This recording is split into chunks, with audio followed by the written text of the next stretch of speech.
All right, so let's take all of that and let me share what I would do if I were the salesperson in a cold call script. So here's a quick introduction. Hello, Michael. This is Mark calling from wireless company XYZ. Have I caught you in the middle of anything? Then real quick, I want to go to my value proposition. This is why I'm reaching out to them. This is why they should talk to me. She kind of does this a little bit, but what I've done is I've tried to improve her value proposition. If you remember, her value proposition is we provide wireless solutions or whatever. Here, I'm trying to answer more of what's in it for the prospect. So the reason for the call is we help businesses to decrease their cost for wireless services, improve the communications across their team members, and improve their wireless cell reception. But I'm not sure if you're needing to improve those areas, and that's why I'm reaching out. So first of all, I don't know whether those are the best value points for what she has to offer, but they're definitely better than what she says. And then right after I deliver the value proposition, I do a soft little takeaway to say, but I'm not sure if you need that. Then you can transition to asking pain questions. If you recall, she asked current state questions. I'll show you some recommendations for those next. But before you ask current state questions, she could ask these pain questions, and I derived these from those value points. So if I could ask you real quick, how important is it for you to find new areas to cut costs? How do you feel about how your employees are communicating with each other? How concerned are you about the wireless cell reception for you and your team? Here are some current state questions, and these are similar to what she asked, but slightly different. What carrier do you use? How long have you been with them? How happy are you with the cell reception?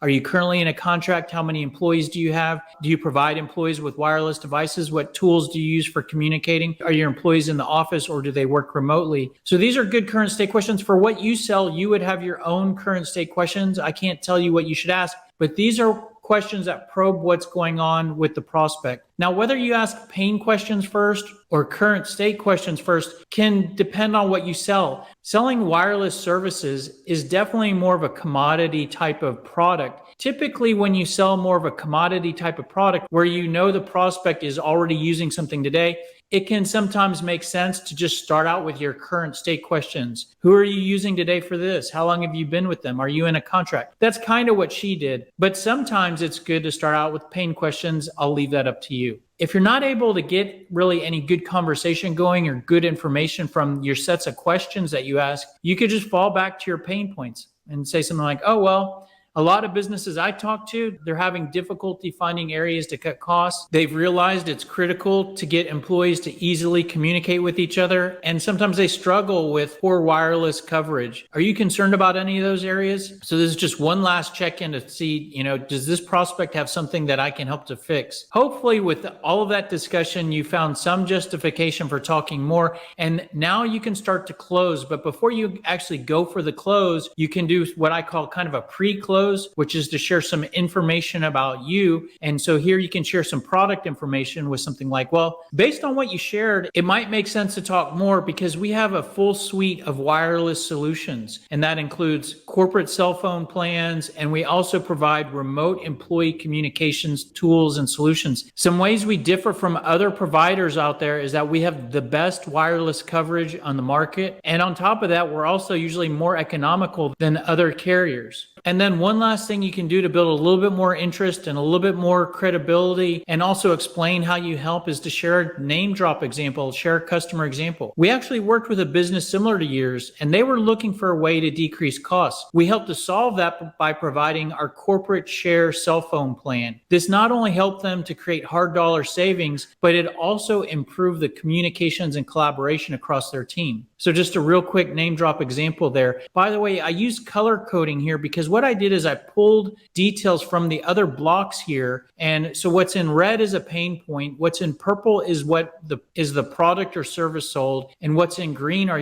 the value points. So you could use this template to actually fill in your information to create your own name drop example. And then after you've said all of that, it's time to go for the close. Well, but you know what? I've called you out of the blue. I'm not sure if this is the best time to discuss this. Are you available for a brief 15 to 20 minute call where I can share some examples of how we've helped other businesses to decrease costs? Are you available on Tuesday or Thursday morning, or are you available right now to continue talking about this? So one way this close is different from hers is that her close was more about her sharing the solutions that she has to offer, trying to sell her product. This close is more about the prospect and what's in it for them. All right, and before we wrap up, let's just real quickly look at those objections that she faced, starting with, we're not looking to make a change right now. And so one way to respond to that is you could respond by deflecting with your pain questions. Hey, I understand, but if I could ask you real quick, how important is it for you to find new areas to cut costs? And so you're asking questions here, and your questions don't really address the point that they're not looking to make a change. They keep the conversation going, and they might help you to find a reason to keep talking more, and then you could go for the close again. Let's look at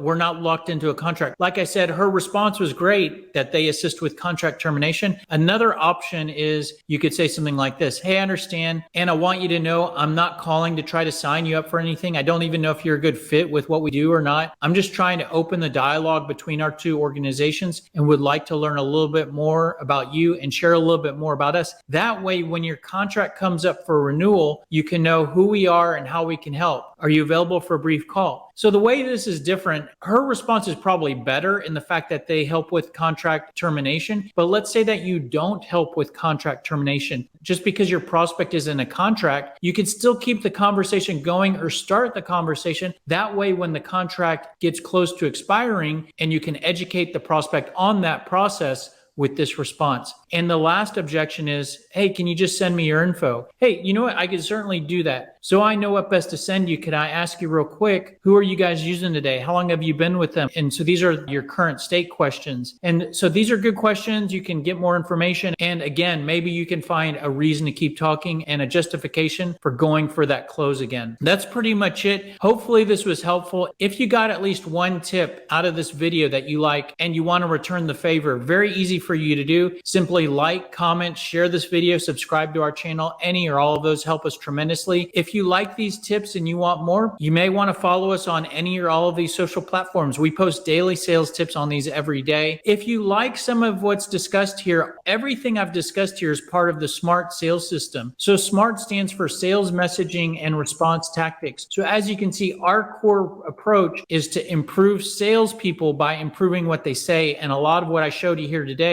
was how to improve this salesperson by improving her message, improving her questions, her value proposition. And we call it a system because it's a structured step-by-step system that you can actually implement and learn. And it starts with level 1 of the system, which is to create your sales message. The recommended cold call script that I shared with you today, I went through this process to create that, which is identifying what are the value points, what are the pain points, what are questions to ask. Once you have all those bullet points, and we refer to those as building blocks, you can mix and match those building blocks to create all of these different documents, to create scripts, emails, voicemails, objection responses, and more. And once you have all your scripts and documents and tools, then it's about execution and how to make those cold calls, how to deal with those objections. Now, if you want to implement the SMART sales system, the good news is that it's all on YouTube for free. All you have to do is go to this playlist, the SMART sales system, Sell Smarter, Not Harder. There is a module for every piece of the SMART sales system, and you can access all of that for free. The reason why we give it away for free, what a lot of other companies would charge thousands of dollars for, is that all of this aligns with the product that we do sell called Sales Scripter. Sales Scripter is a software application, and it aligns with all of this. For example, level 1 is to create your sales message. There's actually an area in Sales Scripter called the Sales Message Builder that takes you through the process to create your sales message step by step. Then Sales Scripter aligns with level 2 to provide you with what we call the Sales Playbook, which is a library of sales scripts and emails and voicemails. All of those fill in with your sales message, and that's how you get a custom tailored sales playbook and set of scripts for your product, your prospect, your industry. And then we align with level 3. Certainly we can help you with execution. We have full email automation, CRM, full suite of tools there. And the next upgrade from there would be, I'm certainly available to help with consulting services to help you with any of these levels. I help clients to create their sales message, create their scripts, create their emails, and help them with execution. If that's interesting and you still don't know what to do, you may want to check out my book, The Smart Sales System, Sell Smarter, Not Harder, and you can get it on Amazon here. Hope this was helpful. And if you want more information, the best place to go is salescripter.com. You can get more tips. There are free ebooks you can download. There are more videos. If you have questions on the product of Sales Scripter, the best place to go is salescripter.com. If you want to communicate with us, ask us any questions, there's a chat window in the bottom right of our website and our email address and phone number as well. Thanks for being here, and we'll see you on the next video. Take care. Have a great day. Bye.